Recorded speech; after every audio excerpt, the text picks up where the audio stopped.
Here's a spray booth that I use in my workshop. I work out of a one-car garage, so I've got very limited space to be able to set something up and use it for spraying. But this is a compact booth, allows me to store it out of the way, and it gives me 6 feet of width, 3 feet of depth to work on small, medium, and larger projects that I do in my workshop. I'm going to show you how this works and how you can build one for yourself. This is the second video in a series where we're answering viewer questions around spray finishing. We recently covered one on how to mix paint for a paint sprayer, and we've got a few coming up around the air cap sets or tips to use on sprayers, as well as airless versus HVLP sprayers.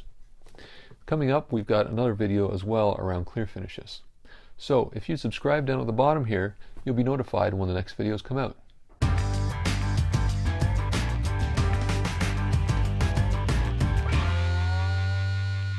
The first thing I'll show you is what I typically do on the side. I put a piece of paper here to test the spray pattern. This allows me to make a mess here and then take it off when I don't need it. That way I can just pull off this piece, add a new one, and go on with my spraying. So I'll set that aside and show you what the sides look like.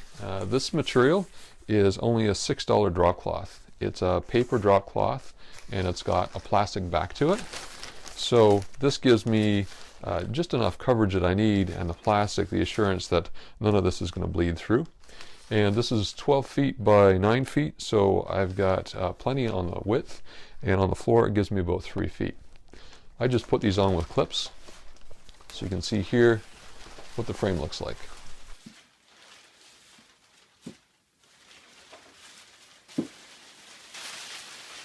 In the center here, I've got a fan that pulls air through the dust filter. This pulls the overspray through the filters instead of going all over the shop.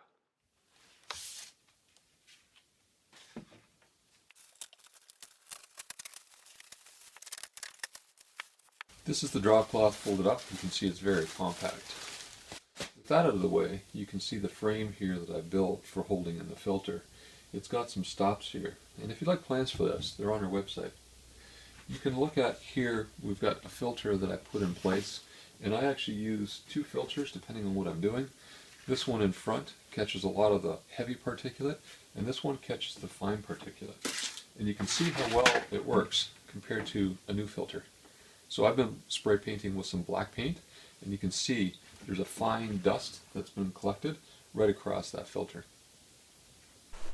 Now it's important to understand this setup I've got here is just a standard fan and can't be used with anything that's flammable. So I just use this for water-based finishes. If you were to take something flammable and run it across a fan, you've got the risk of explosion.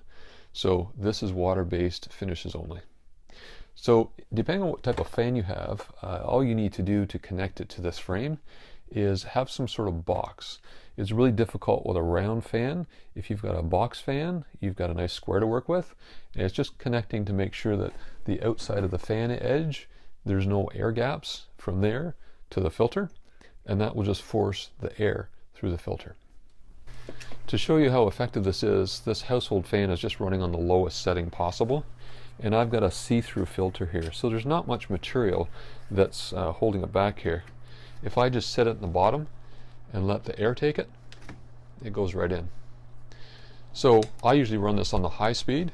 I've got lots of airflow coming through here, and typically I'm running with a pleated filter like this, and you can see with this airflow it just pulls it right in. So this tells me there's lots of airflow going through here, and I'm capturing lots of particulate in my filters. So in the setup, we've got one section here which is the back, and then 2 sides, and these are hinged simply by some pins. On the bottom there's a pin, and on the top there's a removable pin. The pins in the corners here allow these sides to move back and forth. I can make the booth as small as 3 feet and as big as 6 feet, and to take them apart it's just a matter of removing the pins. What allows them to pivot so much is rounding the ends of the sides at the top and the bottom, and that just gives it the flexibility that you've got that greater range of motion. The key to constructing such a light structure is these corner blocks. There's no strength in these corners here because we've got 1 inch by 1 inch, but when you put a corner block in, it adds a lot of strength. This is only 3/4 of an inch deep, so you can see how portable it is in being able to store something like this, and it's extremely light. The material cost for this project is really quite low. If you were to go out and buy this material, you're probably looking at $20 to $40 worth of material, depending on how much lumber costs in your region. I ended up using scrap for all this lumber.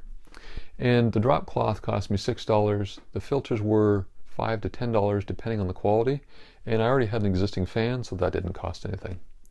If you'd like to make a booth like this and you'd like some plans, go to our website, woodshoptherapy.com, for more details.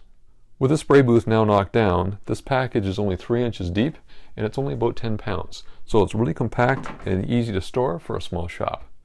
This is one video that we wanted to cover off in paint spraying, but we've got a few more on the go. So stay tuned to learn more about HVLP and airless spraying, as well as some clear finishes we've got coming up. In the meantime, enjoy your time in the wood shop.